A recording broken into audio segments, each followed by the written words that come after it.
Hello and welcome viewers.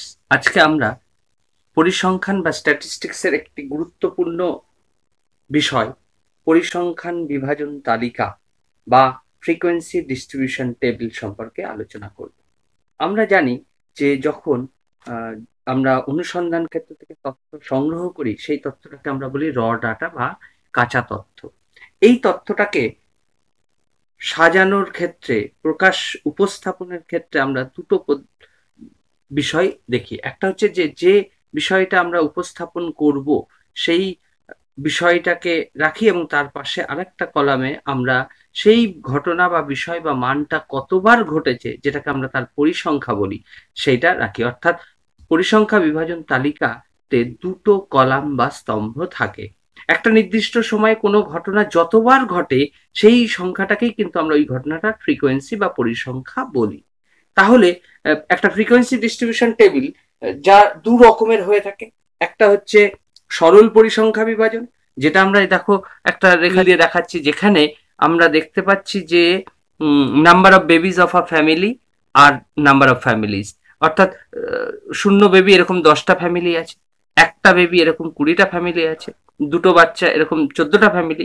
এরকম আমরা বিভিন্ন নাম্বার অফ বেবিজ এবং নাম্বার অফ ফ্যামিলিজ, এইরকম ডিসক্রিট ভেরিয়েবল যেগুলো বিচ্ছিন্ন চলক, তাদের মান এবং পরিসংখ্যা দিয়ে আমরা এরকম একটা তালিকা তৈরি করতে পারি। এইটাকে আমরা বলছি সিম্পল ফ্রিকোয়েন্সি ডিস্ট্রিবিউশন বা সরল পরিসংখ্যা বিভাজন। কন্টিনিউয়াস ভেরিয়েবলের ক্ষেত্রে অর্থাৎ অবিচ্ছিন্ন চলকের ক্ষেত্রে আমরা শ্রেণীবদ্ধ বা জটিল পরিসংখ্যা বিভাজন, যেটাকে আমরা বলি গ্রুপ ফ্রিকোয়েন্সি ডিস্ট্রিবিউশন, সেটা দেখতে পাই। দেখো স্ক্রিনে আমরা একটা ছক দিয়ে বা এরকম একটা উদাহরণ দিয়ে বিষয়টাকে দেখাচ্ছি। শ্রেণীবদ্ধ পরিসংখ্যা বিভাজনকে আমরা দুভাবে প্রকাশ করতে পারি।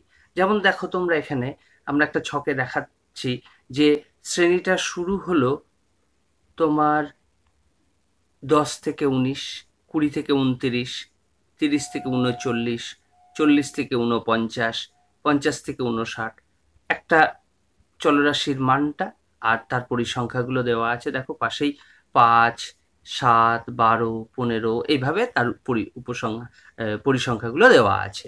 এখন এইভাবে যদি দেওয়া থাকে তাহলে এই যে প্রতিটাকে আমরা বলছি এক একটা শ্রেণী।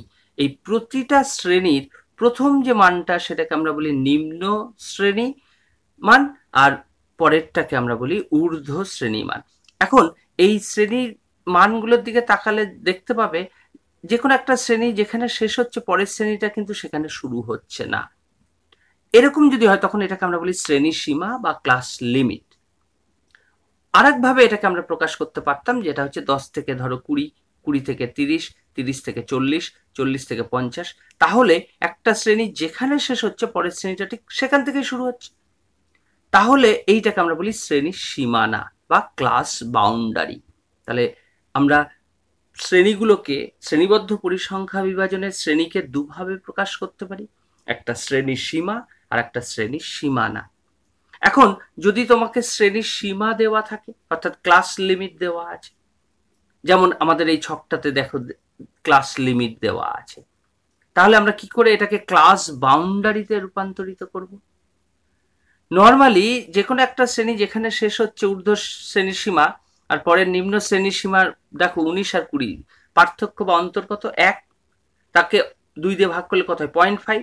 তাহলে আমরা প্রতিটা শ্রেণীর নিম্ন শ্রেণী সীমাকে শ্রেণী সীমা থেকে 0.5 বাদ দেব, আর ঊর্ধ্ব শ্রেণী সীমা থেকে অর্থাৎ এই যে 19 থেকে 19-এর সাথে 0.5 যোগ করব। তাহলে এইভাবে প্রতিটা শ্রেণীর নিম্ন শ্রেণী সীমা থেকে 0.5 বাদ যাবে এবং ঊর্ধ্ব শ্রেণী সীমার সাথে 0.5 যোগ হবে।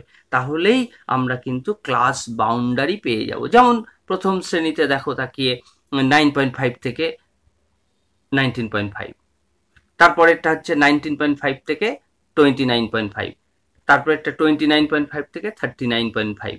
এইভাবে দেখো ক্লাস বাউন্ডারিটা তৈরি করা যাচ্ছে। এবারে আমরা আসবো মিড পয়েন্ট বা মধ্যমান বা ক্লাস মার্ক। ক্লাস মার্কটা কিভাবে পাওয়া যাবে?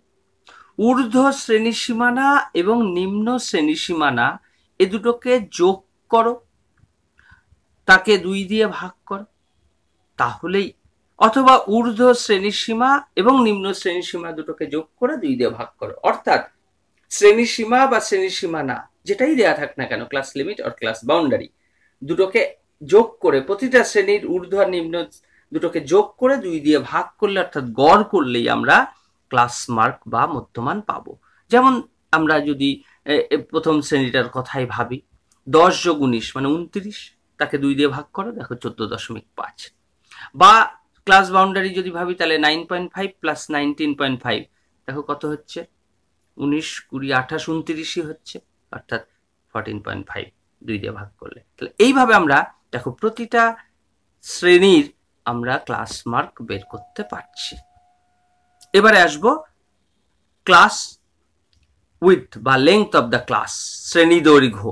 শ্রেণী দৈর্ঘ্যটা কি করে? তাহলে শ্রেণী দৈর্ঘ্য বের করার নিয়ম হচ্ছে, আমরা ক্লাস উইথ বের করার নিয়ম আপার ক্লাস লিমিট আর লোয়ার ক্লাস লিমিট বা upper class boundary lower class বাউন্ডারির ডিফারেন্স থেকে পেতে পারি। ফর্মুলাটা দেখতে পাচ্ছ, upper class boundary minus lower class boundary বের করলেই আমরা পেয়ে যাব উইথ বা লেংথ অফ দ্য ক্লাস। শ্রেণীর ক্ষেত্রে আমরা দেখছি যে আপার ক্লাস বাউন্ডারি হচ্ছে 19.5 মাইনাস লোয়ার ক্লাস বাউন্ডারি হচ্ছে 9.5, তাহলে 19.5 মাইনাস 9.5 তাহলে কত হয়, 10। তাহলে ক্লাস লেংথ 10। তারপরেরটাও দেখো সেম, মাইনাস করলে 10, তারপরেরটাও 10। এইভাবে আমরা উইথ বা লেংথ অফ দ্য ক্লাস বা শ্রেণী দৈর্ঘ্য বের করতে পারছি। নেক্সট আমরা আসবো যে ফ্রিকোয়েন্সি ডেন্সিটি। ফ্রিকোয়েন্সি ডেন্সিটি কিভাবে পাওয়া যাবে? ফ্রিকোয়েন্সি ডেন্সিটি হচ্ছে প্রতিটা শ্রেণীর পরিসংখ্যাকে আমরা ক্লাস লেংথ বা শ্রেণী দৈর্ঘ্য দিয়ে ভাগ করলেই ফ্রিকোয়েন্সি ডেন্সিটি পেয়ে যাব। তাহলে সেটা আমরা এই ছকটা দিয়ে দেখি। প্রথম শ্রেণীর পরিসংখ্যা হচ্ছে 5 এবং শ্রেণী দৈর্ঘ্য কত, 10, তাহলে 5/10 মানে 0.5। পরেরটা 7/10 তার মানে 0.7। তারপর একটা 12/10 মানে 1.2। তাহলে এইভাবে আমরা প্রতিটা শ্রেণীর ফ্রিকোয়েন্সি ডেন্সিটি অর্থাৎ পরিসংখ্যা ঘনত্ব বের করতে পারছি। নেক্সট আসবো আমরা রিলেটিভ ফ্রিকোয়েন্সি অর্থাৎ আপেক্ষিক পরিসংখ্যা। আপেক্ষিক পরিসংখ্যা কি করে বের করব? আমরা টোটাল পরিসংখ্যাটা আগে যোগ করে ফেলবো, টোটাল ফ্রিকোয়েন্সি, এবং প্রতিটা শ্রেণীর পরিসংখ্যাকে ওই টোটাল ফ্রিকোয়েন্সি দিয়ে ভাগ করলেই আমরা পেয়ে যাব। তাহলে আমরা একটুখানি দেখে নিই আমাদের ছকটাতে। যেমন ধরো যদি আমার এখানে টোটাল যোগ করলে কত হচ্ছে, ফ্রিকোয়েন্সি কত, 5, তাহলে রিলেটিভ ফ্রিকোয়েন্সি 5/150। পরেরটা কত হচ্ছে 7/150, তারপরটা কত 12/150। তাহলে এইভাবে আমরা রিলেটিভ ফ্রিকোয়েন্সি বা আপেক্ষিক পরিসংখ্যা বের করতে পারছি। এবার আমরা আসবো পার্সেন্টেজ। পার্সেন্টেজটা কিভাবে বের করব?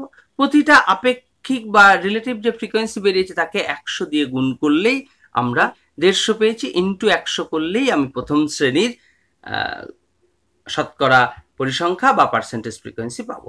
দ্বিতীয়টা পেয়েছি কত, 7/রিলেটিভ ফ্রিকোয়েন্সি 7/150, তাহলে 7/150 ইন্টু 100 করলেই আমরা দ্বিতীয়টা পেয়ে যাব। তাহলে এইভাবে আমরা পার্সেন্টেজ ফ্রিকোয়েন্সি বের করতে পারবো।